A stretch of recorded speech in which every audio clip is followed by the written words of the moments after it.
여름철 수해 예방을 위해 만든 신월동 대규모 터널형 빗물 배수 시설이 6월 완공을 앞두고 있는데요. 양천구의회 의원들이 공사 현장을 방문해 진행 상황을 점검했습니다. 서울시가 올해 여름철 재해와 각종 안전사고에 대비하기 위해 15일부터 재난안전대책본부를 가동합니다.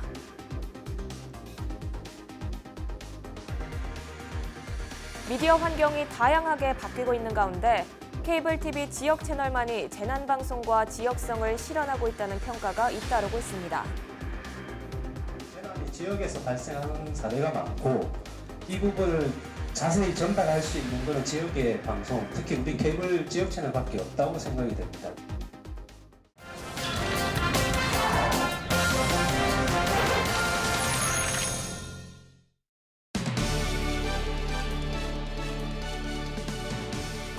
여러분 안녕하십니까? 헬로티비 뉴스 양천입니다. 박원순 서울시장이 김포공항 국제선 증편 논란에 대해 조건부 찬성한다고 밝혔습니다. 박 시장은 6일 김포공항 국제선 증편에 대한 기자들의 질문에 소음 문제가 해결된다면 김포공항은 확장하는 것이 맞는 방향이라며 사실상 조건부 찬성의 입장을 내비쳤습니다. 박 시장은 일본 도쿄를 예를 들고 국내선 전용이던 하네다 공항이 노선을 확장하면서 나리타 공항과 경쟁하면서 발전하고 있다며 우리도 이 방향으로 가야 하지 않겠느냐고 생각한다고 설명했습니다. 박 시장은 다만 주변 지역민들의 소음 피해 문제 해결 방안을 마련하는 것을 전제로 한다고 강조하고 하네다 공항이 도쿄 한복판에 있는데도 잘 운영되고 있는 것을 보면 김포공항의 항공기 소음 문제도 해결할 수 있는 방안이 분명 있을 것이라고 덧붙였습니다. 신월동과 신정동은 대표적인 저지대 침수 취약 지역이죠. 지난 2010년 9월 집중호우로 강서구와 양천구 일대 6,000세대 이상에서 대규모 침수 피해가 발생했는데요. 이후 양천구와 서울시는 침수 피해를 최소화하고자 지난 2013년부터 신월 빗물저류 배수시설 공사를 진행하고 있습니다. 공사 막바지 작업이 한창인 가운데 양천구 의원들이 13일 신월 빗물저류 배수시설 공사 현장을 방문해 공사 진행 상황과 운영 매뉴얼을 보고받았습니다. 의원들은 공사가 끝까지 안전하게 마무리될 수 있길 바란다며 안전에 유의할 것을 당부했습니다. 신월 빗물저류 배수시설은 시간당 100mm 집중호우에 대응할 수 있는 시설로 국내 최초로 지하 50m 지점에 설치된 대규모 터널형 빗물저류 배수시설입니다. 13일 현재 공정률은 90%로 다음 달 30일에 완공될 예정입니다. 서울시는 지난해 양천구와 강서구의 침수 피해 대비해 필요하면 신월 빗물저류 배수시설을 임시 가동한다고 밝혔는데요.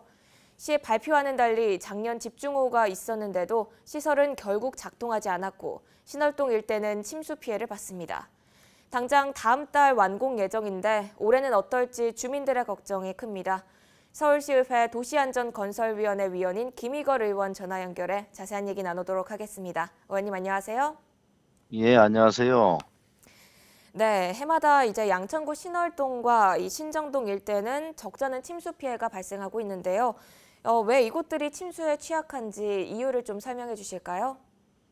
우선 신월동 지역이 저지대이고 갑자기 폭우가 쏟아지게 될 경우에 배수 문제가 해결되지 않기 때문에 빗물이 역류하는 현상이 되고 있어 피해가 발생할 수밖에 없는 구조적인 문제를 안고 있습니다. 그 대표적인 예가 2010년도 강서양천 지역 6,017세대가 침수되는 사고가 있었습니다. 네, 침수 문제 해결을 하기 위해 이 신월 빗물저류 배수시설 공사를 시작해서 이제 6월 완공을 앞두고 있는데요. 이 시설이 설치되면 어떤 기대 효과를 이제 기대할 수 있을까요? 폭우가 쏟아지면 상습 침수 지역이라는 오명에서 벗어날 수가 있고요. 시민의 재산과 인명을 보호하고 지역 발전을 위한 계기가 마련될 것으로 그렇게 보입니다. 네, 그런데 작년 9월 집중호우 때 이게 임시 가동이 되지 않은 이유가 뭔가요? 아마 당시에 이제 국지성 폭우에 대한 상황 판단을 제대로 하지 못했다고 생각을 합니다. 아마 잠시 지나가는 비라고 생각했겠지만은 네. 신월동 지역에 폭우가 쏟아져 이에 대한 대처가 미흡했던 것인데요. 강서양천 자치단체에서 상황을 면밀하게 분석하고 판단해서 서울시의 임시 가동에 대한 조치를 요구했어야 하는데 그러지 못했다고 보고 이제는 모든 상황 판단에 따른 가동 조치를 자치단체에 임해 놓고 있기 때문에 별 문제가 없을 것으로 그렇게 판단하고 있습니다. 네, 이번 사업은 장기간 프로젝트인 만큼 주민들의 기대와 우려도 큰 상황인데요. 이 앞으로 시설 운영 계획과 목표 이 주민들께 좀 설명을 해주시죠. 아마 이제 지역 주민들께서 걱정하고 있는 것은 지하 50m 깊이의 커다란 배수 터널이 지나고 있어서 안전에 문제가 있지 않을까 걱정도 되시겠지만은 첨단 기술로 건설되었기 때문에 염려하지 않아도 될 것입니다. 이제 강서양천 지역이 폭우로 인한 침수 피해를 입지 않을 것으로 보고 있기 때문에 네. 지역 발전에 따른 효과도 있을 것으로 봅니다. 저는 지역 주민들의 생명과 재산을 지키는데 최선의 노력으로 의정 활동에 임할 것입니다. 이제 날씨가 많이 무더워지고 하는 계절이 다가오고 있습니다. 언제나 건강히 유의하시고 하시고자 하는 모든 일들이 망사형통하기를 기원드리겠습니다. 네, 의원님 오늘 말씀 여기까지 듣겠습니다. 감사합니다. 고맙습니다.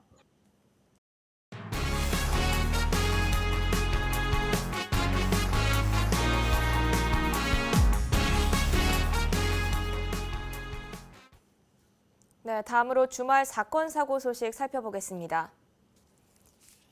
창문으로 연기가 쉴 틈 없이 새어나오고 있습니다. 시뻘건 불길도 치솟는데요.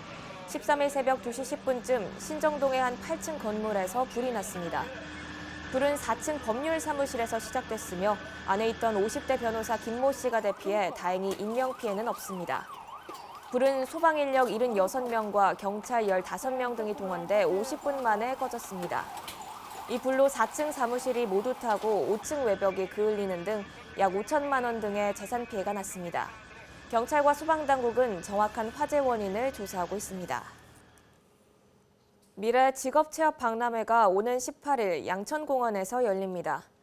양천구는 로봇과 증강현실, 드론 등 최신 기술을 체험하고 미래 유망 직업을 소개하는 박람회를 개최합니다. 미래 첨단 직업존과 이색 직업존, 유망 직업존 등 3가지 주제의 체험 부스를 운영합니다. 학부모를 대상으로 자녀의 미래 진로 지도에 대한 강연도 진행합니다. 지역에서 정신질환자들을 상담하고 전문적인 서비스를 제공하는 정신건강사회복지사들이 있습니다.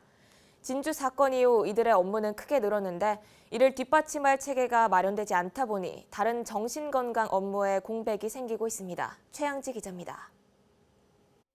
서울에서 정신건강사회복지사로 일하는 A씨는 요즘 정신질환자로 의심되는 사람들의 행정입원 여부를 판단하기 위해 거의 매일같이 출동합니다. 현행법은 정신건강 전문 요원이 자신이나 다른 사람을 해할 우려가 있다고 의심되는 사람을 발견하거나 경찰 등의 요청이 있을 경우 정신과 전문의의 진단을 받아 병원에 입원시킬 수 있게 하고 있습니다.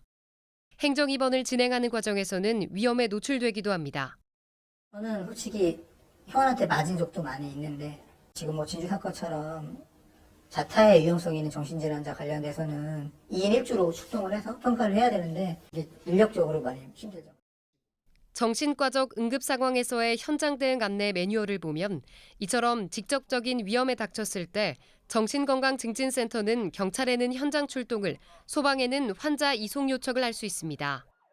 그러나 협업이 잘 이뤄지고 있다고 느끼지는 않습니다. 이 매뉴얼을 숙지하고 있는 소방이나 경찰은 사실 많지도 않거니와 두 번째는 아까도 했지만 할 수 있다지 해야 된다가 아니기 때문에 진주 사건 이전에 많아야 한 달에 5건이었던 출동 건수는 최근 하루 평균 2건으로 크게 늘었습니다. 이번 절차를 진행하고 나면 꼬박 하루가 가버립니다. A씨가 맡은 업무가 이뿐만이 아니어서 다른 업무에 공백이 생기기도 합니다. 아동 청소년 사업도 해야 되고 알코올 자살 예방 사업도 해야 되고 아마 3-4명이 300명을 만나지 않았을 거라고 생각을 해요. 실제 대부분의 센터들이 그렇게 하고 있고요. 저희도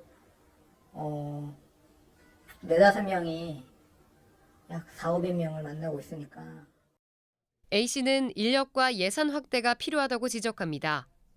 특히 정신건강복지센터가 이름이 붙은 것과 달리 복지 예산이 아닌 보건 예산으로 운영된다며 정부가 정신건강 문제를 복지의 개념으로 접근할 필요가 있다고 강조합니다.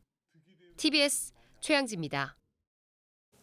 유튜브 같은 온라인 동영상 서비스가 가파르게 성장하고 있지만 지역성을 앞세운 케이블 방송의 필요성은 여전합니다. 급변하는 미디어 시장에서 케이블 방송의 역할과 또 방향성을 고민하는 자리가 마련됐습니다. 박은경 기자입니다. 지역에 기반을 둔 케이블 TV는 지난 25년간 이웃들에게 촘촘한 정보를 제공해왔습니다. 동네 날씨부터 행정 정보, 주변에서 일어나는 각종 사건 사고 등 지상파에서 5% 안팎으로 다루던 지역 소식을 다양하게 담아내 지방 분권에도 기여했다는 평가를 받고 있습니다. 지역 밀착형 방송을 원래 구현하기 위해서 출범한 방송이기도 하고 지금 아무리 방송이 전부 전국 체제로 변형되고 다양한 종류의 창구들이 있다고는 하지만 케이블 방송만이 할 수 있는 지역성 구현. 특히 자체 편성과 전송이 가능한 시스템은 지역 단위의 긴급한 재난 상황 대응에 최적화되어 있습니다. 실제 지난달 강원 산불 발생 당시 케이블 TV가 가장 먼저 재난 방송 체제로 전환해 실시간 소식을 전했습니다. 재난이 지역에서 발생하는 사례가 많고 이 부분을 자세히 전달할 수 있는 것은 지역의 방송, 특히 우리 케이블 지역 채널밖에 없다고 생각이 됩니다. 중앙에서 한두 곡지 뉴스로 다루는 게 아니라 저희가 24시간 연속으로 재난 방송을 할 수 있기 때문에. 하지만 유료 방송 시장에서 케이블 TV의 상황은 여의치 않습니다. 지난해에는 IPTV의 가입자 수를 추월당했고 지역 광고 등 방송 사업 매출도 감소세입니다. 게다가 해설과 논평을 금하는 등 정부의 차별적인 지원과 규제도 여전합니다. 정부에서는 산업 경쟁의 논리로 자꾸 운용을 하다 보니까 특히 케이블 TV의 지역성을 활성화시키기 위해서 정부에서 케이블 TV의 지역 매체에 종사하고 있는 인력들을 위해서 프로그램 제작비 지원을 한다든가. 전문가들은 급변하는 미디어 생태계에서 케이블 TV가 제 역할을 하기 위해서는 보다 지역적인 콘텐츠로 본방 편성 비율을 높이는 등 스스로 경쟁력을 키우는 동시에 방송법 개정을 포함한 현실에 맞는 정부 지원이 필요하다고 강조했습니다. 헬로티비 뉴스 박은경입니다.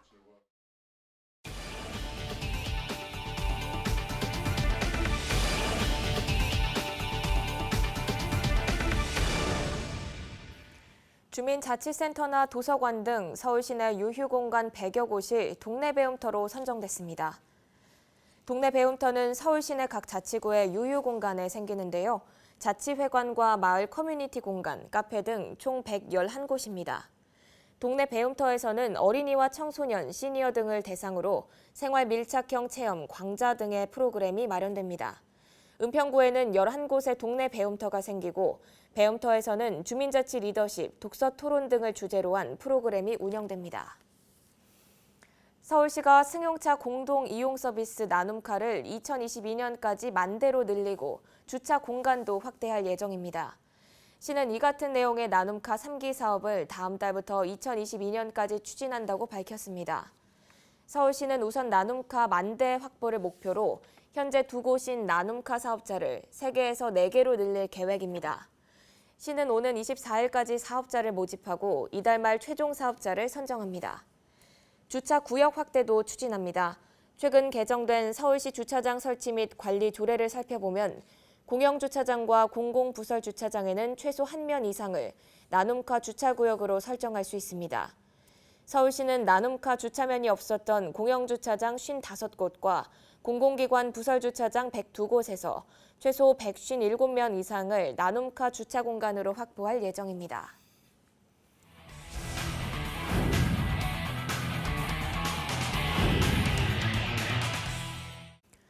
소방관은 각종 구조 구급 현장의 최일선에 서게 되는 만큼 강인한 체력이 필수입니다. 신임 소방관을 뽑기 위한 체력 시험이 치러지고 있는데요. 소방관이라는 자신들의 꿈을 이루기 위해 젖 먹던 힘까지 쏟아내고 있는 예비 소방관들을 김한식 기자가 스마트폰 출동으로 담았습니다. 긴장한 얼굴로 차례를 기다리는 사람들. 1차 필기 시험에 통과한 뒤 체력 시험을 앞둔 소방 공무원 응시생들입니다. 초등학교 때부터 이제 막연히 직업 뭐 적으러 하면 그냥 멋있는 소방관 이렇게 적고 국민의 안전을 지킬 수 있으니까 그게 참 멋있는 직업이라고 생각해서. 긴장된 순간도 잠시. 감독관의 신호가 떨어지자 온 힘을 다해 상체를 일으킵니다. 정해진 시간에 한 개라도 더 하기 위해 젖먹던 힘까지 쏟아냅니다. 체력 측정 점수가 차지하는 비율은 100점 만점에 15점.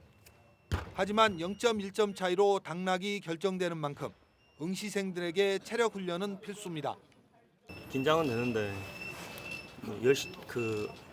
시험 치기 전에 시험보다 더 빡세게 준비를 해야 좋은 결과 나올 것 같습니다. 힘은 드는데 뭐 이거 못 버텨서 이거 못하면 안 되니까 이거 못 버티면 딴 것도 못해요.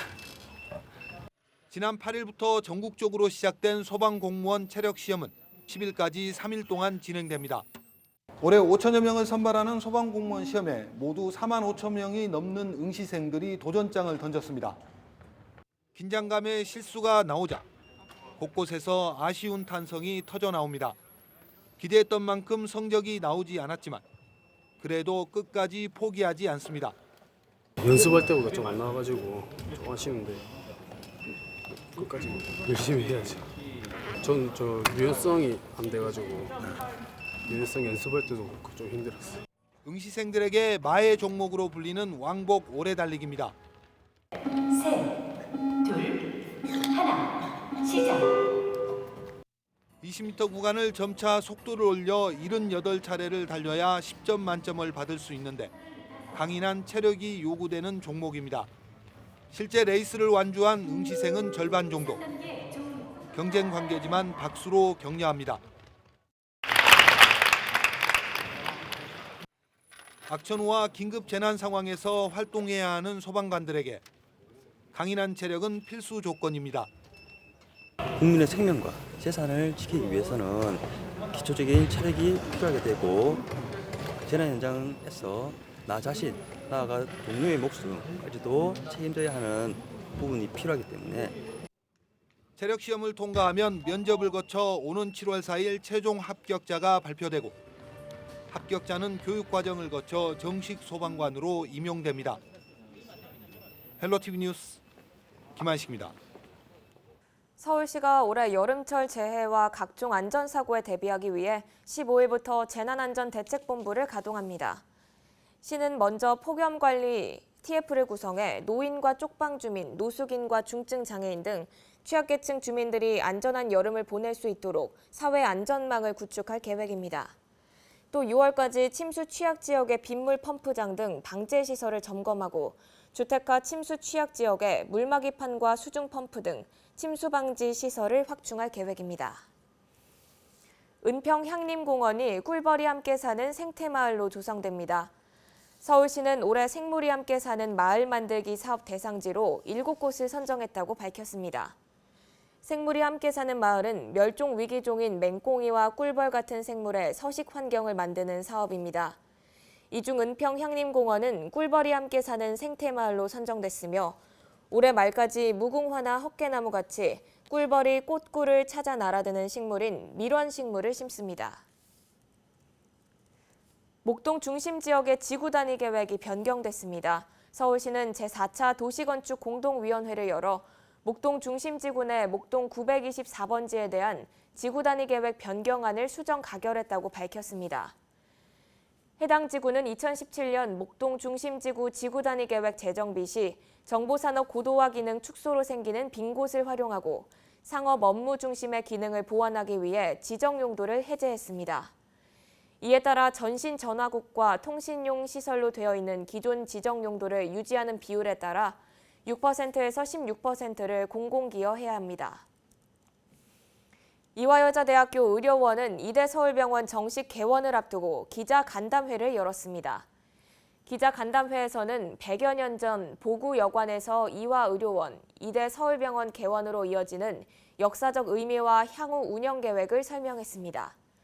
이대 서울병원은 국내에서는 처음으로 기준병실 3인실, 전체 중환자실 1인실로 설계됐습니다. 환자들의 접근성을 높이기 위해 지하철 5호선 발산역으로 이어지는 전용 출구를 만들었습니다.